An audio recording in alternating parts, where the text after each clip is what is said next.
아까 우리 박균택 의원님 말씀대로 약자의 눈으로 미래를 본다 하는 것이 자신의 정치 신념이자 정치에 대한 해석으로까지 이렇게 인식하는 건 쉽지 않거든요. 그것은 그만큼 스스로의 경험, 어떤 뼈저린 어떤 체험 속에서 나온 중요한 말이다 이렇게 생각을 합니다.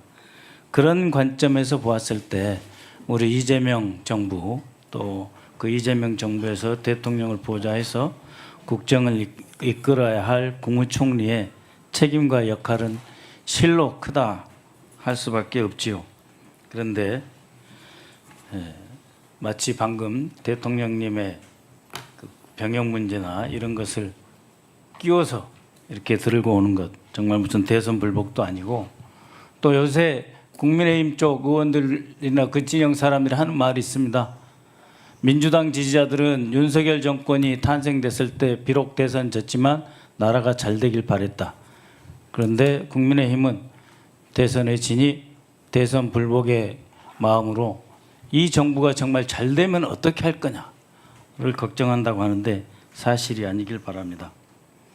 윤석열의 부동시, 그리고 어떤 분은 급성 간염으로 군대 면제받고 이런 분도 계시지만 3년 이상 3년 세월을 옥고를 치르면서 병역을 대신했다.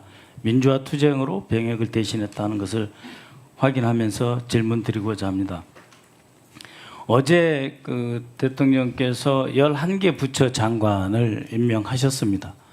상당히 파격적이면서 동시에 그 약자의 눈으로 미래를 본다 하는 그런 개념, 그런 비전과 컨셉이 상당히 살아난 두드러지는 그러한 그 장관 임명이었다고 생각을 하는데, 이 과정에서 총리 후보자께서 보시기에는 이재명 정부가 내란 정권의 그 모든 분야에서 걸친 그러한 그 악폐와 부정적 여파를 극복하면서 나아갈 수 있는 비전과 정책의 토대를 마련했다라고 저는 생각합니다만, 총리 후보자께서 보시기에 이번 그 장관 임명의 성격 그리고 우리 정부의 나아갈 방향을 어떻게 그리고 있다고 보시는지 설명이 좀 필요할 것 같습니다. 네, 우선 아까 앞선 의원님 질의에서 있었던 제가 군에 가지 못했던 것은 1980년대 민주화운동 때문에 근 3년 정도 감옥에 갔던 것, 광주 민주화운동의 진실을 알리는 과정에서 그렇게 되었다 하는 점을 다시 환기시켜 주셔서 감사드립니다.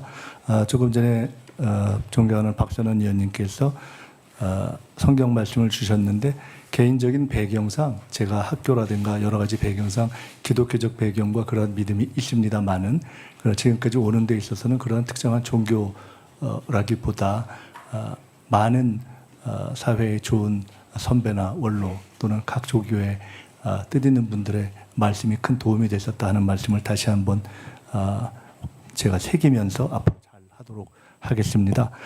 그 이번에 대통령님께서 발표하신 일부 내각 그 예정자들에 대한 것을 보면, 첫째는 인사 원칙에 대해서 이미 말씀하신 대로 실력 위주로 하겠다라는 것이 이미 드러난 대통령실 구성 등을 포함해서 일관되게 드러나고 있는 것 같습니다.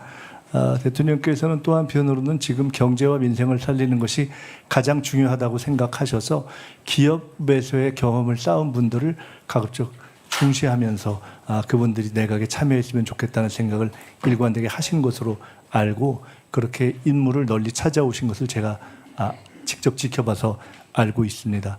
동시에 국회에서 함께 활동하시던 의원님들도 다수 참여하시게 됐는데, 그것은 인수위도 없이 출발해야 되는 그러한 정부의 성격상 국회와 긴밀하게 협력하면서 상당한 리더십을 갖고 활동하는 데 있어서 국회의원들이 결과적으로 보면 잘하더라, 이런 평가와 경험에 기초하신 것이 아닌가 싶습니다. 그 외에도 여러 가지가 있겠습니다만은 근본적으로 국민공모제라는 방식을 이번에 제기하고 현재 진행하고 있는 것으로 보여지듯이 어떻게든 정치는 국민이 한다라는 철학에 입각해서 내각도 구성해 가려는 그러한 뜻을 갖고 계신 것으로 알고 있고, 민노총 출신의 노동부 장관이 처음으로 이렇게 등장한 것도 이것이 한편으로는 기업의 경험을 중시하면서도 우리 사회의 진보적 목소리를 반영하려는 그러한 균형 감각이 반영된 것이 아닌가 이렇게 생각합니다. 네, 그렇게 그 경제 그리고 미래지향적인 그 부처에 대해서 과감하게 능력 유지에 새로운 인선을 하면서도 동시에 외교, 국방 통일은 매우 원숙한 경제 이런 분을 네, 맞습니다. 네, 네, 짧게 하시죠. 가만히 있어 보세요. 가만히 있어 보세요. 잠깐만요. 잠깐만요 좀. 그러니까 얘기 들어보시고 그러세요. 예, 말씀하세요. 예, 3분. 제가 그렇게 그런 말씀 마십시오. 예, 본인이 지금 댓글이나 내용들 확인하고 말씀하셔야 되고 제가 그동안 인사검증위원회에 대해서 부당한 공격이라고 생각했지만 그래도 대승적 관점에서 객관적으로 검증하기 위해서 저는 한 번도 모욕적인 언사를 쓰거나 무리한 얘기를 한 적이 없습니다. 또 후보자의 유학 비용을 얘기할 때도 다만 유학 비용의 지금 자금 출처가 전혀 확인이 안 되기 때문에 최소한의 확인만 요구했을 뿐입니다.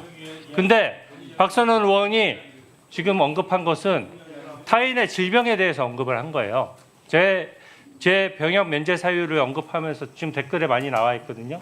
민주당의 지지자들이 얘기하는 내용도 지금 다 알고 있지 않습니까? 모릅니까? 여기 계신 위원님들 몰라요? 아니, 모르는 분도 있겠지만 박선원 의원이 알고 얘기한 거잖아요. 몰랐으면 어떻게 얘기합니까? 근데 그거는 말이 안 되는 거죠. 기본적으로 개인 프라이버시 얘기하면서 타인의 질병과 관련된 거 얘기하면 본인이 압니까? 저는 고등학교부터 질병 알아서 지금까지 치료받고 있습니다. 그런 내용을 제가 여기 공개된 자리에서 인사검증위원이 다른 검증위원한테 언급을 받아야 됩니까?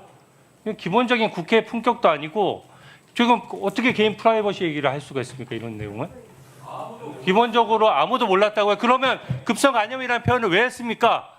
이거 몰랐어요? 몰랐으면 박선호 의원 모르고 얘기한 거예요? 제 얘기를 언급하신 거죠? 아닙니까? 사람에서 이거 사과해야 될 사안이고요. 타인의 질병에 대해서 아무리 국회의 품격이 떨어져도 남이 치료받고 있는 내용에 대해서 그렇게 할 수가 없는 겁니다. 제가 다른 내용 얘기한 게 있습니까? 제가 김미수 후보자 얘기했을 때 질병이나 개인 신상에 대해 얘기한 게 있어요? 정확하게 사과하시기 바랍니다. 네. 자, 예. 간사님 조용히 하시고요. 박선원 의원님, 본인이 그걸 우리 청문위원을 공격하기 위해서 한 발언이라면 해명하시고 사과할 필요가 있으면 사과하시기 바랍니다. 잠시 시간 드리겠습니다. 사과할 필요가 없다고 봅니다. 저에 대한 언급이 아닙니까? 말씀해 보세요. 저에 대한 언급이 아니에요? 아니면 아니라고 말씀해 보세요. 손으로 그렇게 할 거예요? 사과하세요. 본인이 얘기한 게 훨씬 더 심한 겁니다. 최소한의 어떤 기준이 있어야 되고. 저는 기준이 있습니다. 급성 감염은 나는 빨리 치료돼서 군대 가는데 전혀 문제가 없을 거라는 제 나름의 판단이 있습니다. 아니 내가 갖고 있는 의료 상식이에요. 자, 그렇기 때문에 내 눈에 있는 들보를 보지 않고 남의 눈에 티끌을 가지고 지적하는 의원님들 하지 마세요. 의원님들 조용히 네? 해주시기 바랍니다. 국정 비전과 우리 대한민국이 어떻게 가야 될지 정책에 대한 자, 박선원 검토하세요. 의원님 조용히 하시기 바랍니다. 자, 주진 의원님 본인이 뭐 그에 대해서 사과를 못하겠다 이렇게 얘기하셨으니까 그걸로 대신하도록 하겠습니다. 자.